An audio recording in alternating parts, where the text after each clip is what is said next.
So this week at The Real Review is all about top value wines. And we have here 4 top value Cabernets. In fact, there's one that's a Cabernet Shiraz, but the rest of them are Cabernet Sauvignon. And they are all $25 or less. I'm Huon Hooke, and this is The Real Review.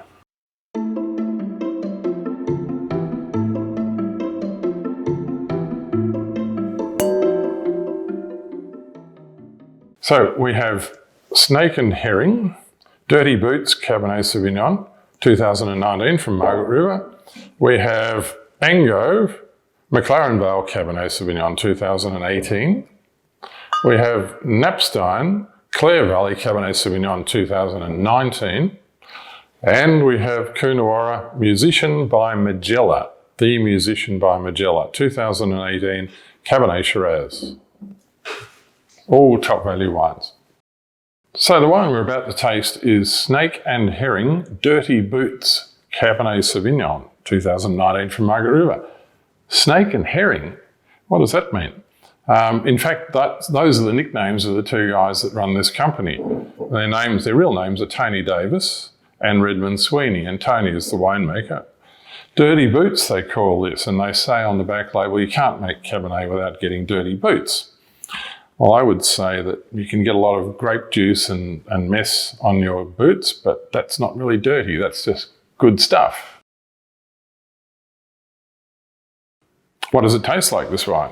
This is a very good example of Margaret River Cabernet. It's not as opaque a colour of Cabernet as you can have in some areas, such as the Barossa or Clare. You can see through it, but it's got a nice purple tinge and a nice bright colour. And the nose is just unmistakable Cabernet. It's got a bit of crushed leaf, but it's got mainly black currants, a bit of crème de cassis character. Really attractive nose. It's very much the fruit doing the talking. It's not oaky at all. Let's have a taste.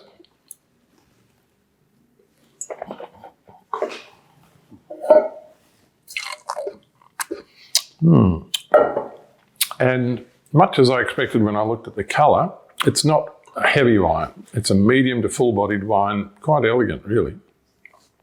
The tannins are soft and fine. They're not heavy tannins. It's not overburdened with tannin. And just like I said about the nose, the oak is not very apparent. It's just subtle. This is a beautifully turned out wine for an early drinking wine, so you can enjoy it now. That's the whole intention. It's only $25. It's not meant to be a long-living wine, but if you want to sell it, no problem for 10 years. Good red wines go for 10 years, no trouble. But it's lovely to drink now. And what dish would we choose to serve with a wine like this? Well, we've chosen Neil Perry's Osso buco with potato puree. So one of our top value Cabernets this year is the Angove Family Crest Cabernet Sauvignon from McLaren Vale, 2018 vintage. Angove's a family company, and one of the great family companies of Australia with a long, long history, starting as a lot of wine companies did in the old days with a doctor. Dr. Angove started this business, like a Dr. Lindemann and a Dr. Penfold, those sorts of people, often had an eye towards using wine as a medicine for their patients. So this is a Cabernet that has rated really well with us. It's a top value wine. Let's have a look at it and see how it tastes. It's got a lovely deep colour, as you expect of Cabernet. It's always got a nice deep colour, and it retains its purple tint for a long time. Cabernet. Now the fragrance of this wine is really lovely. It doesn't have too much of the green leafy characters that the less expensive Cabernets often have. It's got a really attractive and quite complex bouquet. The main character there being blackberries, black currants, which are typical of Cabernet, but there's also violets and blueberries, and there's this patina of earthiness there, which is very typical of McLaren Vale. But the main thing, of course, is the Cabernet fruit character. Cabernet being such an expressive grape, it really dominates anything else. Let's have a taste.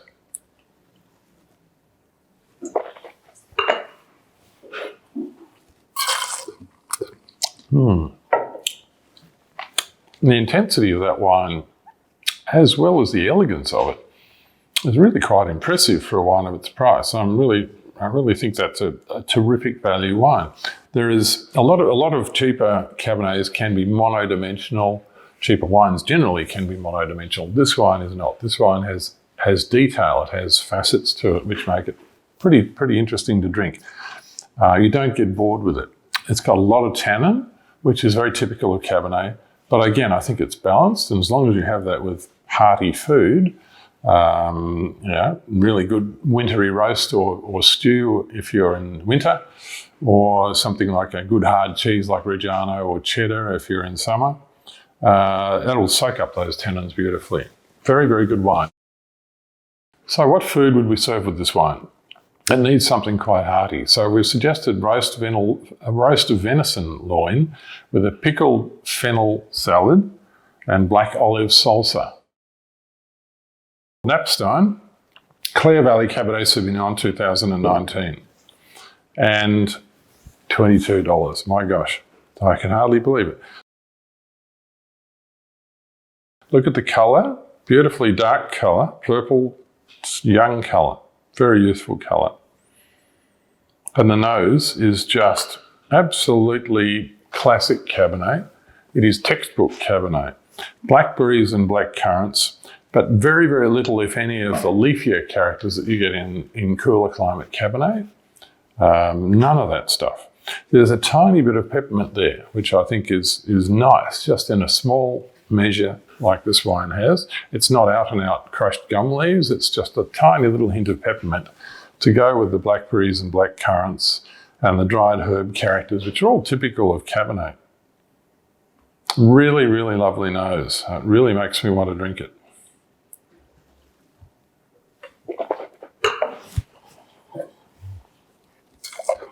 And the palate does not disappoint. It's got very intense blackberries, dark fruits of all kinds, blueberries, blackberries, black currants, dark cherries even, black cherries. It's got all sorts of darker fruit characters. And the tannins are typical Clare Valley tannins. They're quite firm, but they're not grippy or hard or astringent. It is a very smart Cabernet indeed. So what food would we recommend with a wine like this? Our recommendation is beef bourguignon. The wine we're about to taste is the Majella Musician Cabernet Shiraz 2018 from Coonawarra. Now the Majella family, or the Majella vineyard should I say, is owned by the Lynn family, who've been in Coonawarra for many, many years, several generations, but they didn't start producing wine until exactly 30 years ago. They're celebrating their 30th anniversary this year. So 1991 was the year. Brian Lynn and his brother Tony run the company today, and their children, several of their offspring, are now involved in the company as well. So let's have a taste, see what it's like. This is the 2018, which was a very good vintage. Lovely deep purple red colour, very youthful. A lot of purple in the rim there. And when I smell it, it's very, very perfumed. It's spicy, red berries and dark berries, but there's an overlying theme of eucalyptus there. There's a minty character, little crushed gum leaf kind of character, which is very typical of certain parts of Coonawarra. Very fragrant, very fresh, and very attractive. Let's have a taste.